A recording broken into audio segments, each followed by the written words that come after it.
नेता टाइप आधा काम मत करो, सब्सक्राइब के बाद बेल आइकन भी दबाओ। एसओपी बुनियादी तौर पे एक स्केच होता है आपकी पर्सनालिटी का और आपकी स्किल्स का। उसमें ये देखा जाता है कि आप में कितनी काबिलियत है कि आप अपने स्किल्स को अच्छे तरीके से पेश कर सकें। In the name of Allah almighty who is the most forgiving and is the most beneficent, I hope you are doing well. आज के इस वीडियो में हम सीखने जा रहे हैं कि एक एसओपी कैसे लिखी जाती है या फिर एक पर्सनल स्टेटमेंट कैसे प्रोड्यूस किया जाता है। एसओपी की बहुत सारे एग्जाम हैं, लेकिन एसओपी जो एकेडमिक पर्पस के लिए लिखा जाता है उसे हम कहते हैं स्टेटमेंट ऑफ पर्पस, या कोई ऐसा पर्सनल स्टेटमेंट जो आपकी पर्सनल प्रोफेशनल लाइफ के बारे में हो। ये एक बहुत शॉर्ट डॉक्यूमेंट होता है या फिर एक बहुत शॉर्ट पैसेज होता है जिसमें कोई 250 या फिर 280 वर्ड्स होते हैं। स्टेटमेंट ऑफ पर्पस का मकसद है कि आप अपनी पर्सनालिटी, अपनी प्रोफेशनल लाइफ, अपनी पर्सनल लाइफ को कंसाइज करके पेश करें। उसे ये अंदाज़ा लगाया जा सकता है कि आप एकेडमिकली कितने स्किल्ड हैं और आप में समझने की ताकत कितनी है।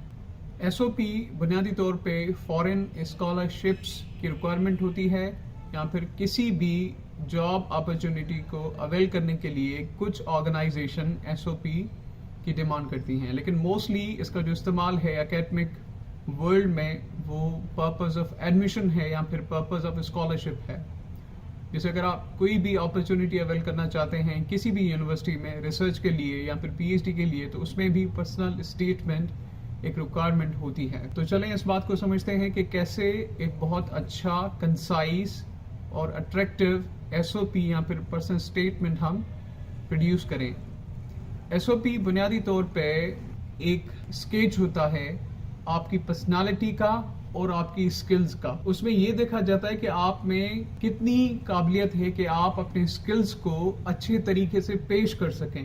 हो सकता है कि आपकी पर्सनालिटी इतनी अच्छी हो और आपका एक एकेडमिक बैकग्राउंड बहुत ज़बरदस्त हो कि आप कितने भी काबिल हों, लेकिन आपको खुद की जो सेल्फ रिप्रेजेंटेशन है वो आनी चाहिए। तो उसके बाद दूसरे प्रोसेसेस को फॉलो किया जाता है। सबसे पहली जो पॉइंट है एसओपी के अंदर वो है योर इंटरेस्ट एंड पर्सनालिटी। आप अपनी पर्सनालिटी को एक वन लाइनर स्टेटमेंट में डिफाइन करें और आपके जो इंटरेस्ट हैं उसी के साथ आप उनको भी डिफाइन करें। ये एक ओपनिंग स्टेटमेंट होगा और इसकी बुनियाद पे आपकी जो पूरी एसओपी है वो उसको फॉलो करती जाएगी। सबसे पहले आप ऐसा लिख सकते हैं कि लाइन्स बहुत सारी हो सकती हैं। आप स्टार्ट कर सकते हैं I am a passionate individual, I am good at my academic career and currently I am persuading degree, जो भी आपकी है बैचलर्स की, जहाँ पर भी वो आप ऐड कर सकते हैं। उसके बाद जो है आप दूसरा स्टेटमेंट दे सकते हैं कि आपका पर्पस क्या है इस फील्ड को चूज़ करने का और आपके जो पर्सनल इंटरेस्ट हैं फील्ड से रिलेटेड वो कौन कौन से हैं, या फिर आपके पर्सनल लाइफ के इंटरेस्ट कौन कौन से हैं। उसमें ह्यूमन सर्विस हो सकता है और बहुत सारी बुनियादी चीज़ें दूसरी भी हो सकती हैं। जैसे कोई कहता है कि I don't want to establish institutions for wellbeing of people. कोई कहता है कि मैं एजुकेशन सेक्टर में काम करना चाहता हूँ। कोई कहता है कि मैं इंडस्ट्री सेक्टर में ये बुनियादी चेंजेस लाना चाहता हूँ। तो पर्पसेस बहुत सारे हैं, उनको कंसाइज करके आपको लिखना है। जैसे कुछ लाइन्स आप प्रोड्यूस करेंगे, आप ओपनिंग स्टेटमेंट है वो रेडी हो जाएगा और उसके बाद सेकंड नंबर पे आता है your academic objectives. Academic objectives के अंदर यह है कि आप जिस फील्ड में काम कर रहे हैं उसमें आपके ऑब्जेक्टिव्स क्या हैं। एक तो जनरल ऑब्जेक्टिव्स होते हैं हर किसी के। अगर कोई बंदा फॉर एग्जांपल लिंग्विस्टिक्स में बैचलर्स कर रहा है 4 इयर्स का और उसके बाद वो मास्टर्स करेगा और उसमें वो फील्ड ऑफ कंप्यूटेशनल लिंग्विस्टिक्स में जाना चाहता है, में जाने के बाद उसको अपना करियर बनाना है और उसके बाद जो है वो आईटी इंडस्ट्री में अपना किरदार अदा करना है। आईटी इंडस्ट्री में हम देखते हैं लैंग्वेज से कंसर्न, अगर रिसर्च फील्ड के अंदर ही बुनियादी तौर पे बहुत सारे लूप होल्स हैं। जैसे सॉफ्टवेयर्स हैं जिनमें हम प्ले चेक करते हैं, लेकिन उनके लूप होल्स अभी भी मौजूद हैं। अगर कोई भी कंप्यूटेशनल लिंग्विस्ट उन लूप होल्स को कवर करना चाहता है with the help of language and structures, जिससे जो पैराफ्रेजिंग है या जो प्लेज है उसको बुनियादी तौर पे बहुत आला मयार का करके वो सॉफ्टवेयर को अपडेट कर सकता है, तो ये एक टारगेट है या ऑब्जेक्टिव है। उसके अलावा बहुत सारे दूसरे ऑब्जेक्टिव हो सकते हैं। अगर इसी तरह का आपका कोई पर्पस है तो इसको आप लॉन्ग टर्म में लेके कुछ लाइंस में इसको बयान करें और अपनी पूरी प्लानिंग बताएं कि आगे मैं क्या करना चाहता हूँ। और उसके बाद जो थर्ड पॉइंट है, goals related to your field and development. अब देखें, ऑब्जेक्टिव्स आपने उनको बता दिए, अब इनके ऊपर होते हैं गोल्स। गोल्स का मकसद ये है, सबसे बड़ा गोल कोई भी बंदा एजुकेशन फील्ड के अंदर अपना बना सकता है कि मैं कोई इंस्टीट्यूशन काम करूंगा या फिर किसी भी इंटरनेशनल ऑर्गेनाइजेशन के साथ काम करके यहाँ के जो लोग हैं उनके लिए आसानियां पैदा करने के लिए I will play my role, I will perform my role, I will try to give best to the people of Pakistan. ऐसे बहुत सारे लोग हैं जिन्होंने यूनाइटेड नेशंस में काम किया, जैसे डॉक्टर शशि थरूर, उन्होंने 22 साल यूनाइटेड नेशंस में सर्व करके देन अपनी जो कंट्री है इंडिया, वहाँ पे आ गए। Now he is serving the people of India. Pakistan में भी बहुत सारे ऐसे एग्जाम्पल्स हैं, जैसे लोग गूगल में सर्व करके उसके बाद पाकिस्तान में आते हैं, यहाँ पे जो सॉफ्टवेयर इंडस्ट्री है उसको बढ़ावा देने के लिए। तो ये आपके गोल हो सकते हैं। सबसे कॉमन गोल जो इन पर्पस ऑफ स्टेटमेंट में लिखना चाहिए वो human service, human service through your field. और ह्यूमन सर्विस में लाजिम नहीं है कि आप सिर्फ लोगों को खाना दें, आप लोगों की डेवलपमेंट के लिए इंस्टीट्यूशंस के थ्रू स्कॉलरशिप भी दे सकते हैं। यहाँ पे जो पसमानदा इलाके हैं उनकी डेवलपमेंट के लिए अपनी फील्ड के थ्रू अपना किरदार अदा कर सकते हैं। तो इस तरीके के गोल्स लिखना बहुत अहम है।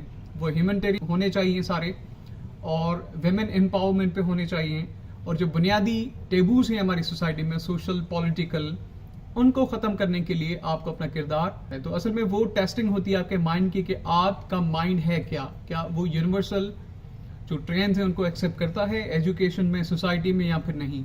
इसी बात को अपने माइंड में रख के then you have to produce such statements. उसके बाद लास्ट में आता है कि आप इस स्कॉलरशिप को हासिल करने के बाद क्या करेंगे। अब इसमें जो पर्पस बुनियादी तौर पे हमें लिखना होता है या गोल्स लिखने होते हैं वो यही है, जिस भी कंट्री में हम जाएं उसके बारे में सबसे पहले इन्फॉर्मेशन कलेक्ट करें। जो अलुमनाइज हैं उनसे रब्ता करके आप पूछें कि आपने क्या लिखा था, आपका एक्सपीरियंस कैसा रहा।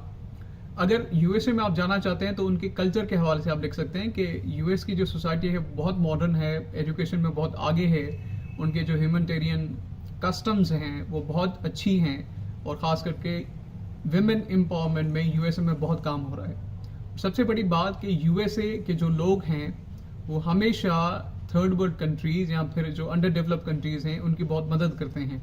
और मदद सिर्फ ये एज की सूरत में नहीं होती, इनकी जो मदद है वो एजुकेशन सेक्टर में होती है, स्कॉलरशिप्स होती हैं, वो लर्निंग अपॉर्चुनिटीज़ प्रोड्यूस करते हैं दुनिया में लोगों को सिखाने के लिए। तो अगर मुझे कहीं सीखने का मौका मिल रहा है, और ख़ास करके दुनिया की सबसे बड़ी कंट्री जो टेक्नोलॉजी में और सिविल लॉज में सोसाइटी में सबसे आगे है, तो क्यों ना मैं वहाँ से ये सारी चीज़ें सीखूँ एंड उनको अपनी बुनियादी डेवलपमेंट और सोशल डेवलपमेंट के लिए इस्तेमाल करूँ। तो इस तरीके का कोई स्टेटमेंट बना के देन आप इसको कंक्लूड कर सकते हैं। ये सारी चीज़ें जो है आप कैटेगराइज कर लें। अगर आपकी पर्सनल लाइफ है, आपने हार्डशिप्स देखी हैं, वो भी आप इसमें ऐड कर सकते हैं।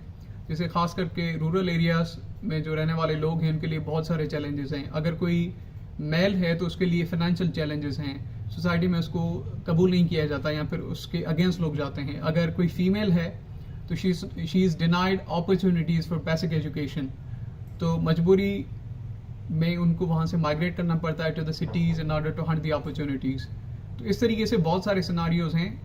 अपने ऑब्जेक्टिव्स बना के, आउटलाइंस बना के then you have to produce अपना पर्सनल स्टेटमेंट, उनको रिव्यू करें और उसके बाद इंग्लिश बहुत अच्छी लिखें, error free, then you will be इंशाल्लाह you will be qualified. Thank you.